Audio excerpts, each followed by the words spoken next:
demographic. If you know who you're talking to, then what you should do is you should tailor the content to them. What do they find useful? What's really of value to them? And understand as well that your social media audience may tweak slightly from your audience face-to-face as well. So you really need to make sure that you're tweaking your content every step of the way, but giving people something of value that's important to them. It's about being able to be found. It's easier with smartphones to create a lot of buzz. Over 73% of people will access social media via their phones. Twitter is one of the strongest sales forces in South Wales, which is often very surprising. Search engines rely on social signals and deliver up-to-date, relevant information for the user. So it creates SEO as well. There's no dark art to SEO. Simply Google loves fresh content. So providing fresh content and fresh content flow will push you up the search engines. Customers want to feel connected with the business they buy from. Real-time feedback and real-time customer key analytics and current and potential customers. A good point to add here as well is, especially in the UK, and I think we can all say this, is we don't like being made to feel like we're being sold to. No one likes to feel like that within Britain. Different markets are very different. The American market completely different. The Japanese market very, very different as well. And the United Arab Emirates, again, a completely different approach. But city to city, there's a very different approach for marketing. And a strategy that I would put in place for London, I wouldn't put in place for Cardiff. We've all lived within South Wales for long enough to know what works and what doesn't. What works in a business or a networking situation is exactly the same as online. Being personable, being warm, being friendly, remembering the little details about your customers or potential customers, and going that extra mile. Sometimes when companies grow too fast, these are the things they lose, and this is when small to medium-sized companies will come in and win the contracts based on over-delivering. Most cost-effective and wide reach. So if you're looking at print, if you're looking at advertising, social media, it's your time and your skills and your energy. You can do your pay-per-click advertising as well, but it is the most cost-effective way of reaching a huge amount of people. And that's because so many people will share your information. So you have a huge organic reach there. Industry data. So social media is moving on in a huge way. For the last 3-4 years, everyone thought that it was about adopting every single platform going and being in every single conversation going and advertising to everyone and paying a huge amount on social media adverts.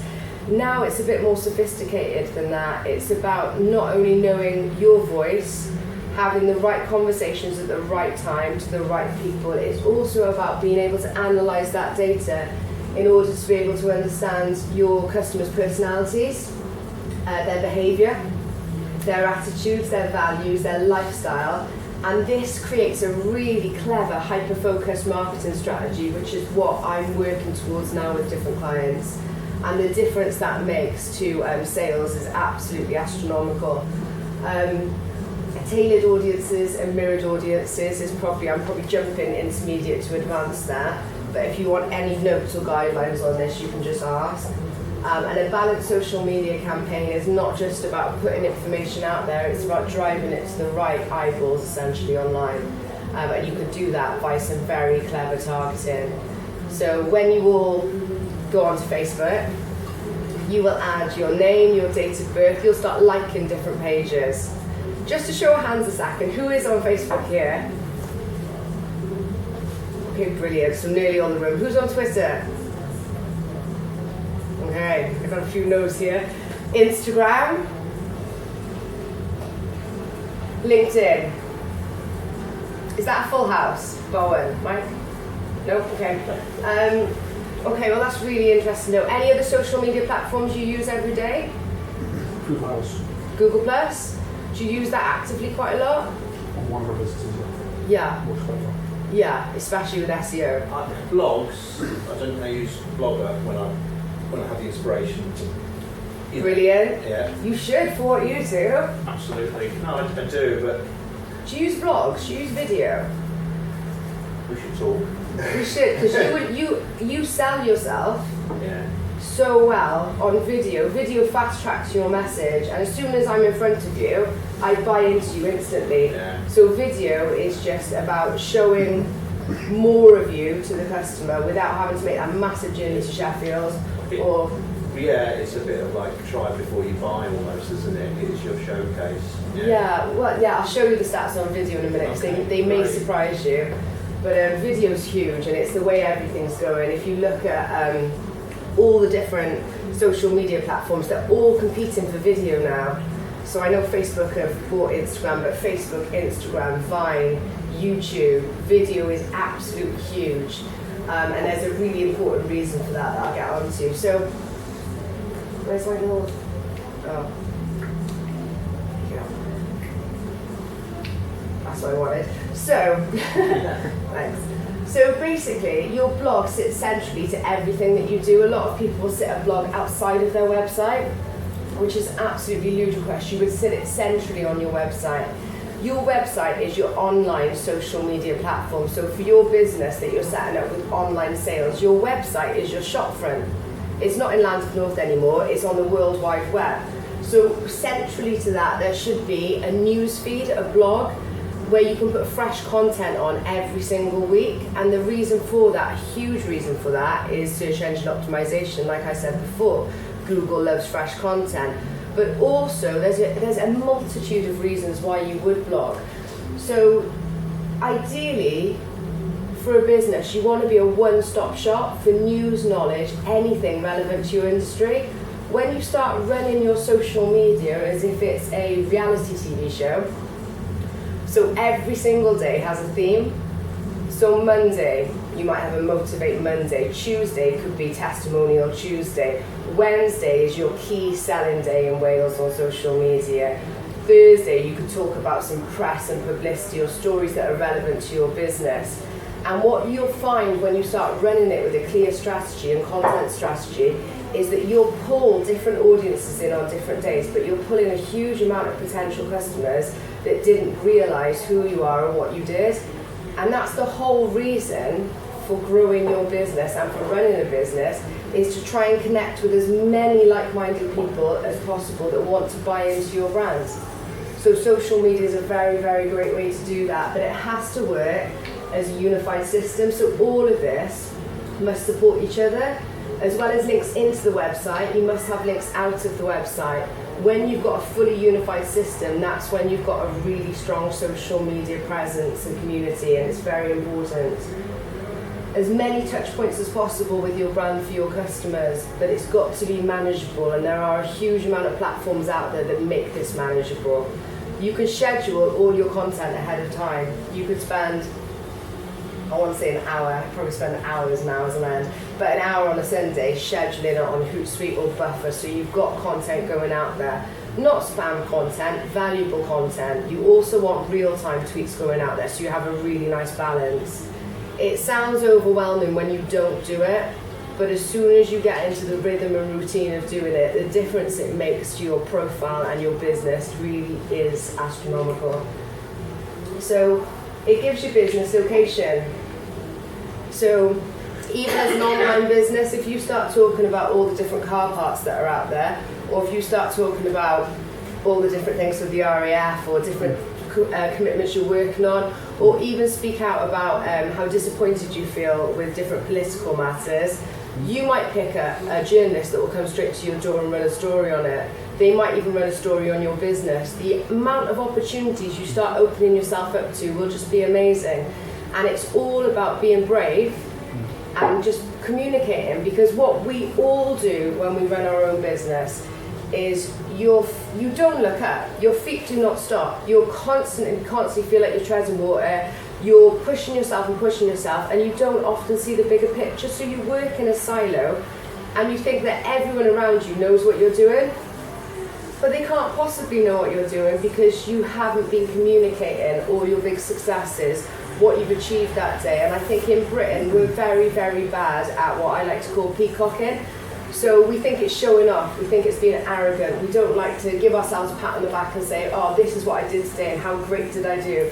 You don't have to come across like that, but by telling and sharing other people what you're doing and putting anonymous testimonials out if they're too personal and you don't want to put people's names out, it makes such a difference. When I put out, if I go and lecture at the university or I have a really, really good campaign, my ideal scenario, ideally, is that after this you will all tweet and say, what a brilliant talk, that's really inspired me, I'd like to know more about this. And other people will see that. So my opinion doesn't matter, but your opinion matters because your trusted contacts and friends buy into what you say, and it's that stamp of approval that matters. So testimonials matter, and you've got to learn to be proud to peacock about your successes and what you've done. So listening. There's many different systems available: Twitterful, Social Sprout, TweetDeck, Brandwatch, Bottlenose, Social Bro, Mentions. I could name but millions of different ones. And there are also just very simple search engines that are very sophisticated actually when you use the advanced options. You can look at Google searches, you can look at Twitter searches, you can look on Facebook as well with different graph options. So you need to listen and you need to know from your business point of view what conversations are going on out there about the services you sell or the products you sell. How in demand are they and how many people are talking about it? There are ways on social media as well to mirror audiences, to copy, to do organic following and to tailor ads towards competitors' following as well. So you could get a like-minded business within a postcode radius and you could take legally and ethically all their following. Legally and ethically, it's open for anyone to see. Now if you've got your content strategy right, and you've got themes on different days, and you've got really strong call to action on the strong sales day, and you've got that lovely Pareto principle where you're not sell, you're giving useful, valuable information, you can convert those customers to buy from you. They already buy from a like-minded brand. It's about building brand reliance online. And the first thing people look for is trust. So why doing it right matters? My eyes feel like they're burning when I see a tweet with less than 2 hashtags or more than 2 hashtags. For me, it's essentially like swearing. So there's a reason, there's a rhyme and reason for everything online. You'll see people put 6 to 20 hashtags on Twitter, on tweets. Now what Twitter will do is it may ghost them, so that will be hidden. They won't be aware of it, but their tweets won't be being seen by the audience they should be. So for example, one example is tweets with 2 hashtags receive twice the amount of engagement than those without any hashtags. You all read this, I don't know. Yeah. Only 24% of the measured tweets contained hashtags when surveyed. 21% with 1 or 2 hashtags have 21% higher engagement than those with 3 or more hashtags. And 17% of tweets that use more than 2 hashtags actually drop by 17% in engagement. So there's algorithms on social media and there are rhythms and rules for everything. So 2 is the magic number on Twitter. If you can take anything away from today, that is a really, really good takeaway. If people are searching using the hashtag, is that what's driving that? Yeah, people will be searching. Hashtag. Yeah. People, Hero Business Club, for example. There you go. Yeah, people will be searching it. It'll filter into different things. There'll be keywords on there as well. If you're launching a new brand, so Elio's new company, if you're launching a new brand, you'd have one that's keyword, which is just about your business, that's unique if possible, a unique keyword rich hashtag. Yeah. You don't want a hashtag like this, so the shorter and more concise the better. And then you'd have one that's keyword rich.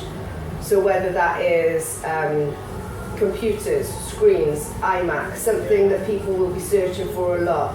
So you'd have a balance with one that's keyword rich and one that's just related to the brands. And when you put different words together on a hashtag, use Pascal. Pascal is all computer programming language. All it means is you capitalize the first letter of every word. You'll see major media companies get this wrong, huge companies on TV get it wrong.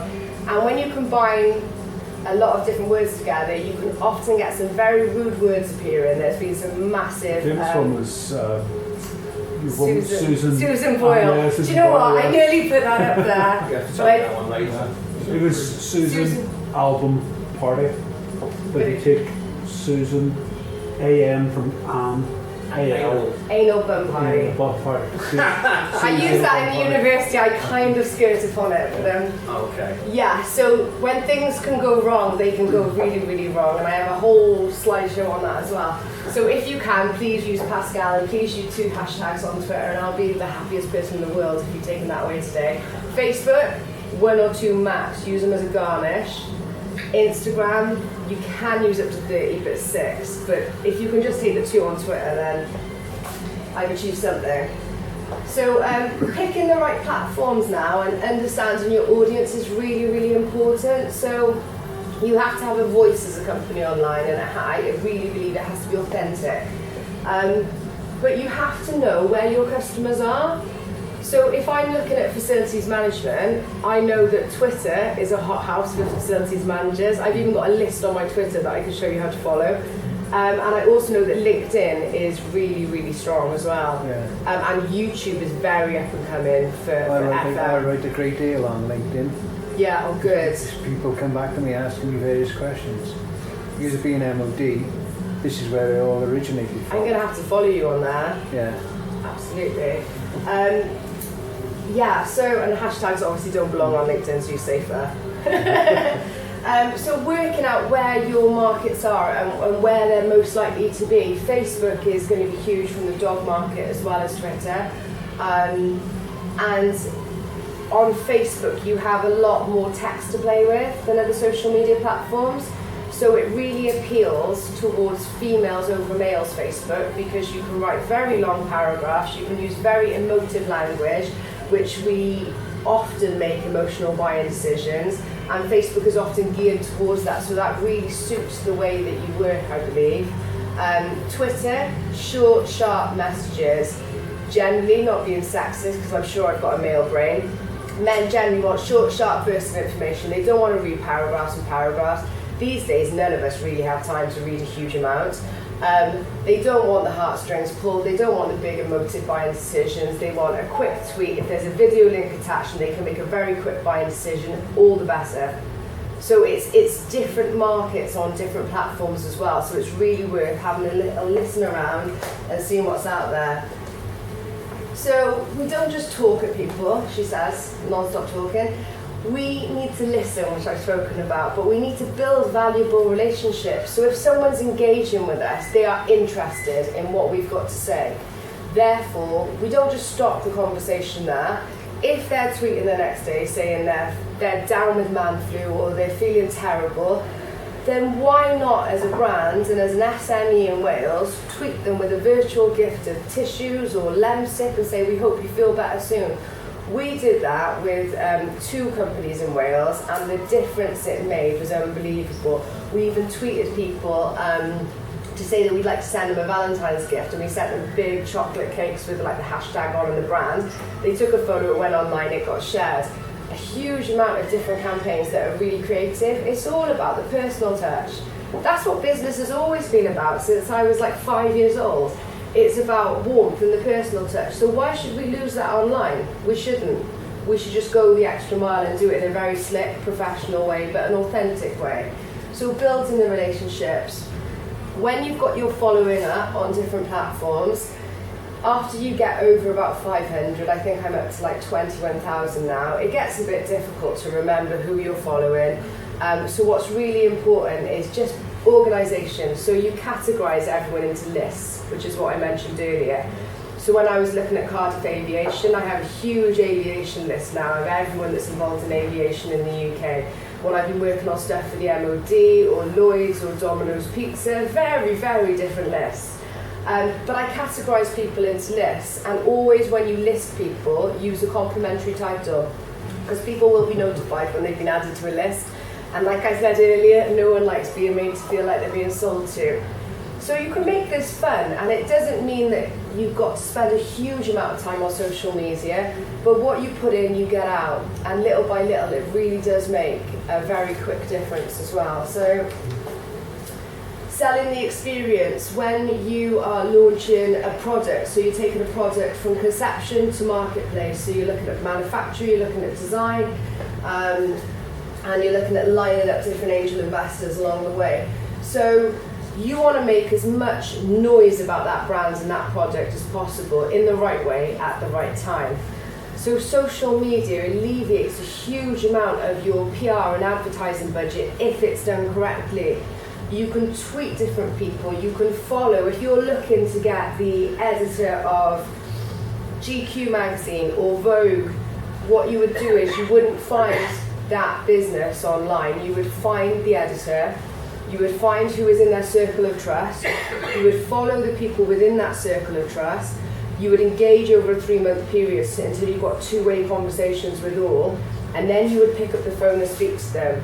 If at that point they hadn't already done that to you, which often happens, if you do that in the right way with the right pattern and the right integrity, when you approach them to talk to them, they believe they've come to you and they've actually found you and it was their decision to do business with you. Because every single person they trust is buying into you, having conversations with you, retweeting you. It's exactly the same as networking, we're just doing it online. So you might as well enjoy it while we're doing it. Video, these are the stats I was on about, I get very excited, I sometimes change the number. So video fast tracks your message. The more senses that you appeal to, the more people have the opportunity to buy into you. So if I sent you an email, you wouldn't really have a huge amount of understanding of what I was about. If I sent you a photo, you'd know what I look like, so superficially you'd know something about it. If you see someone on video, you just get a better understanding of what they're like. Face to face, when you go into a meeting, I can probably guarantee that within 3 seconds you will make a decision whether you believe that person, whether you buy into that person, and whether you want to do business with that person within a 12-month period.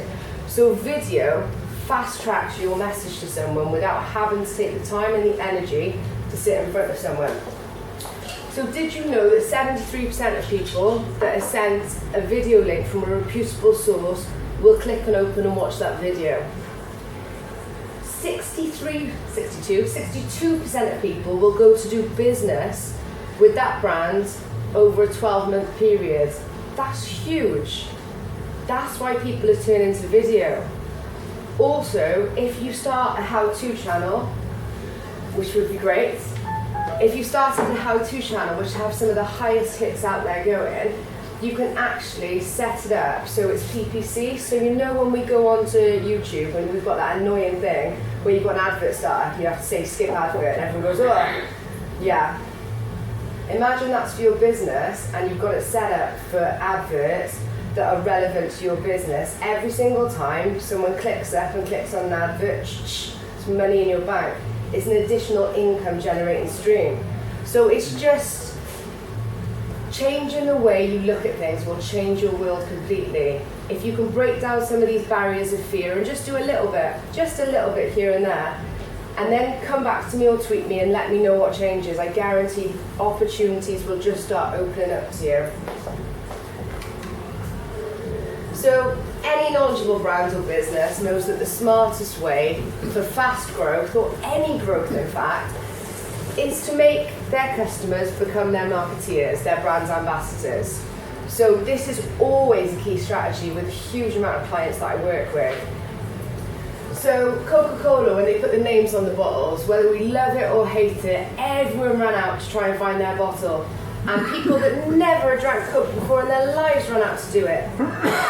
All about the personal touch. It's all about doing something that's a little bit different but makes someone feel special. So if you talk to someone online, it doesn't matter if you're replying to their handle, always use their first name in the tweet. So, hiya Teresa, hiya John, lovely to speak to you. Don't forget these basic manners that we use in everyday life. Just because we're online, they don't go away.